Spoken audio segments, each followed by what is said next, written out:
여러분 안녕하십니까. 날이 바뀌어서 2월 27일 토요일 새벽이 됐습니다. 저는 책입니다. 벌써 2월 말입니다. 셰익스피어가 쓴 리어 왕에는 진실을 말하는 광대가 등장합니다. 그런데 요즘 우리 정치판에는 이런 광대조차도 없는 것 같습니다. 존 스튜어트 밀은 민주주의가 다수의 소수 지배를 의미하는 위험한 제도로 보았습니다. 이른바 다수 폭정론이죠. 그가 대의정부론이란 책에 대의제를 현대의 거대한 발견이라면서 찬양을 했던 이유는 능숙한 전문가가 있는 대의제만이, 능숙한 전문가가 들어가 있는 국회만이 그런 다수의 폭정을 막을 수 있다고 본 때문입니다. 그런데 이 대의제에 대한 믿음이 깨졌습니다. 우리 국회는 문자 그대로 권력의 도구에 지나지 않는 것 같습니다. 국회는 이제 통풍부이며 야당은 아무런 역할도 하지 못했습니다. 그들도 선거 때문에 진실을 외면했습니다. 가덕도 특별법도 그중 하나입니다. 이 가덕도라는 특정 입지를 먼저 정해놓고 특별법을 만드는 것도 이상하지만 이 가덕도 신공항은 과거 무수한 논의와 전문가 검토 끝에 사실상 폐기된 아이디어입니다. 세계적인 권위를 가진 파리 공항공단 엔지니어링은 2016년 사전 타당성 평가에서 가덕도를 김해 밀양에 이어서 꼴찌 점수를 줬습니다. 사실 공항으로서 불가능한 땅이라는 겁니다. 그때 전문가들이 무수한 검토 끝에 내린 결론은 김해공항 확장이었습니다.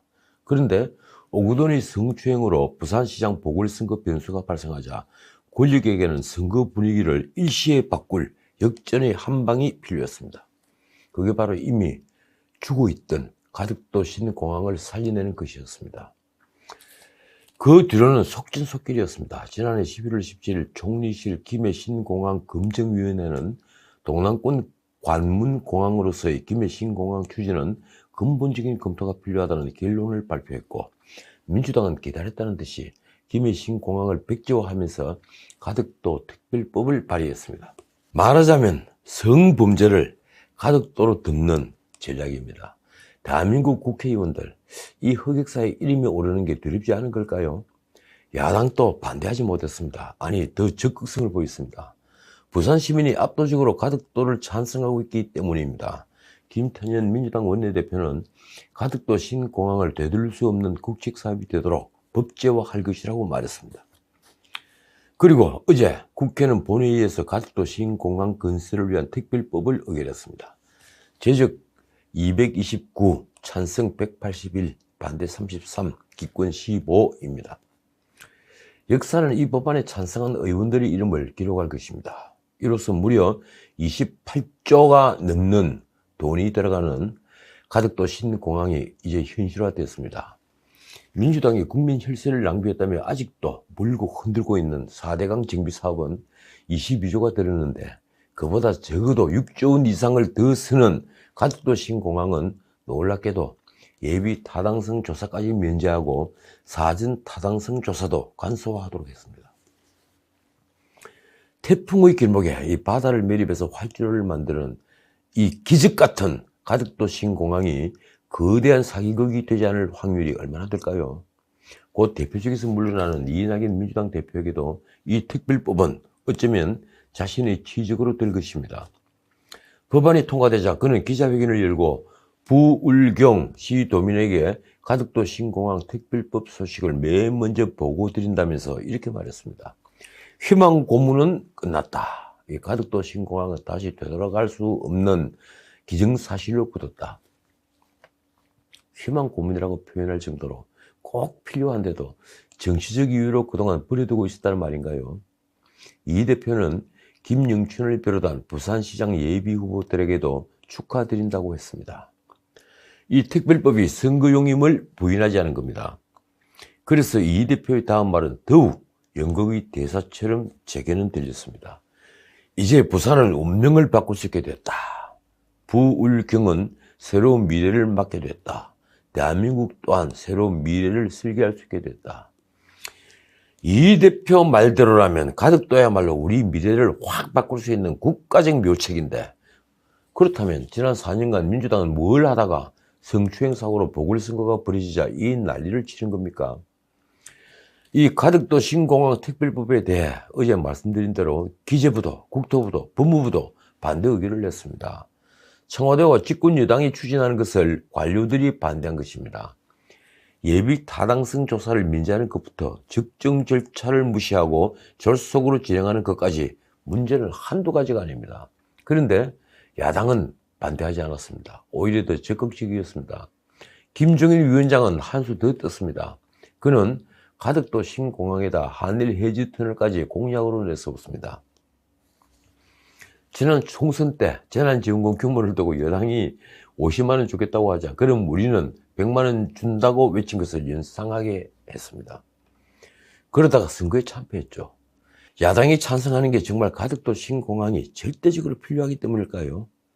야당 역시 선거 승리가 먼저이기 때문입니다. 이러니 민주당은 그칠 것이 없습니다. 민주당 이 대표부터 법안 심의 과정에서 정부 부처가 몇 가지 의견을 제시했지만 국회가 법을 만들면 정부는 따르는 것이 당연하다고 말했습니다. 어제 문 대통령은 국토부 장관을 선상에서 혼을 냈죠. 김태년 원내대표는 전날 문 대통령의 부산 방문을 야당이 선거 개입이라고 비판한 데 대해 이렇게 말했습니다. 이 재보궐의 대통령을 끌어들이는 것은 선거 과잉이고 국민을 못 오가는 자충수가 될 것이다.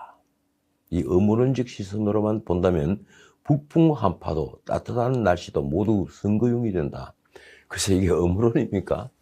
비교할 걸 비교하십시오. 이 김태년 대표는 대통령이 국가균형 발전을 촉진할 동남권 메가시티 보고에 참석하는 것이 무엇이 잘못이냐고도 했습니다.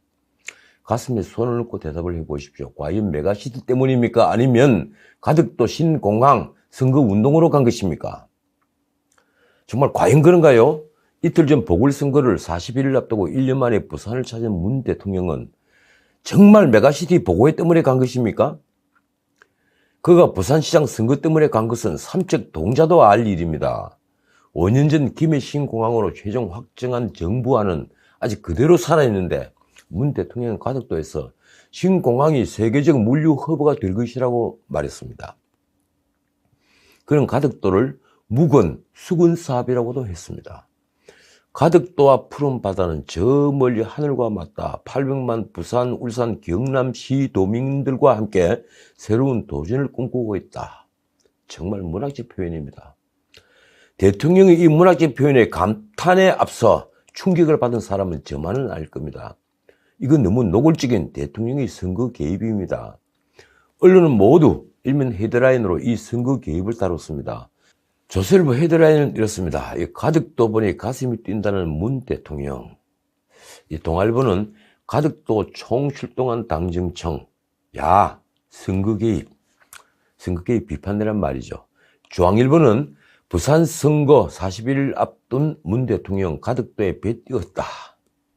문 대통령의 가덕도 행위에 여당 지도부와 경제부총리 등 정부 핵심 인사, 거기에다 김경수, 송철호 등 지금 재판을 받고 있는 단체장까지 참석했으니 총출동인 것은 분명합니다. 심지어 한겨레 신문이 제목도 이렇습니다. 가덕도 찾아 신공항 힘쓰는 문 대통령, 야, 선거 개입. 그러니까 누가 보더라도 문 대통령의 부산 방문 가덕도 행은 메가시티는 명분일 뿐 선거에서 표를 얻기 위한 것이었습니다. 너무 노골적인 선거운동이자 쉽게 말하면 막장 선거 개입입니다. 국민의힘 주호영 원내대표는 문 대통령이 이 노골적인 선거 지원을 비판했지만 기껏 선거법 위반 여부 검토에 들어가겠다는 수준에서 그쳤습니다. 야당의 진심은 이내 드러났습니다. 25일 오후 국회 법사위에서 아무런 이유도 없이 가덕도 특별법에 찬성표를 던져 가결에 동참한 것입니다. 야당 법사위원 중에 삼선인, 김도읍, 장재원 두 의원 모두 부산의 지역구인이 나머지 초세선들이 반대 의견을 밝히기 어려웠다는 말도 나왔습니다. 오히려 부산 출신 의원들은 부산 시민을 우롱하지 말고 강력 추진해 달라고 했죠. 국가의 미래보다도 당장 자신의 정치적 미래가 더 소중한 우리 야당 의원들입니다. 그리고 문 대통령 부산 방문 이튿날인 어제 가덕도 특별법은 무사히 국회 본회의를 통과한 것입니다. 많은 의원이 헌정사에 가덕도 특별법과 같은 막장 법률은 본 적이 없다고 한 법률인데 말입니다. 어쨌든 이로써 문 대통령 선거 개입 의혹은 하나 더 늘었습니다. 드루킹 댓글 조작 사건과 울산시장 선거 개입 사건에 이어 세 번째인 것입니다. 신문 사설들도 일제히 문 대통령이 노골적인 선거 개입이라고 비판에 나섰는데 우리는 이를 따져줄 야당이 없습니다. 오히려 정의당이 가덕도 신공항을 두고 내놓은 논평이 눈에 띄더군요. 선거를 위해 표를 위해 무엇이든 하겠다는 대국민 사기에 가깝다. 가장 정직한 말입니다. 아니 대국민 사기에 가깝다는 것보다 대국민 사기죠. 진보단체인 경실련도 가덕도 특별법에 대해 문재인 정부표, 매표 공항 이렇게 성토했습니다. 문 대통령이 왜 이런 노골적인 선거 개입에 나섰을까요? 그것도 1년짜리 단체장 보궐선거인데 말입니다. 이유는 딱 하나입니다.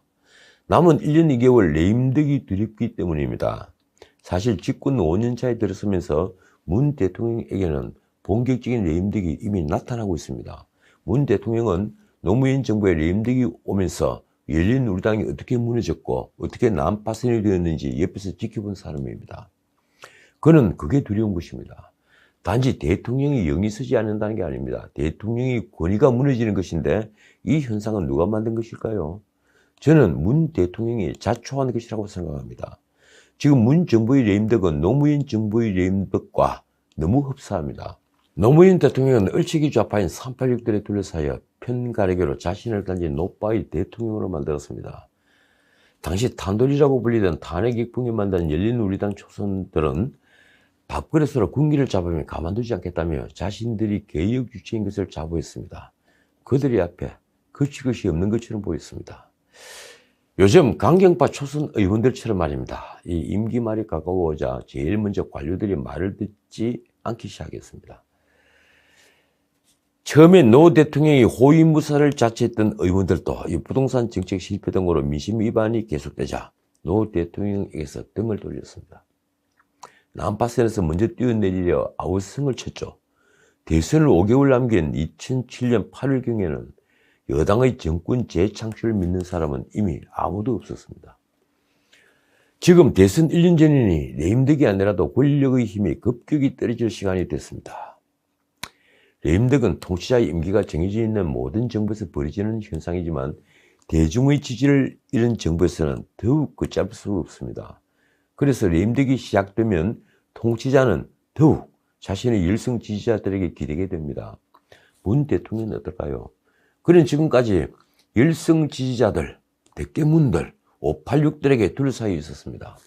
바꾸어 말하면 노무현 정부보다 더욱 심한 편가르기였습니다. 이른바 적폐청산도, 검찰개혁도 모두 편가르기로 비쳤습니다. 586이 앞장을 선 것도 비슷합니다. 만약에 코로나 사태가 없었다면 작년 총선에서 어떤 결과를 낳았을까요? 돌봄 수당을 뿌리고 재난지원금을 약속하는 것 같은 금권 선거는 없었을 테고 민주당은 쉽사리 승리하지 못했을 것입니다. 그랬으면 문 대통령에게 레임덕은 더 일찍 닥쳤을 것입니다. 그런데 180석을 놓고도 지금 레임덕은 시작됐습니다. 그게 설사 이번 보궐선거에서 이긴다고 해서 멈출 수 있을까요? 조금 늦어질 뿐입니다. 다시 말하자면 역사는 반복합니다. 소명의식으로 열정을 다하지 않은 권력은 국민의 신뢰를 잃고 종래 좌초하면서 끝을 맞이합니다. 지금까지 전식이었습니다.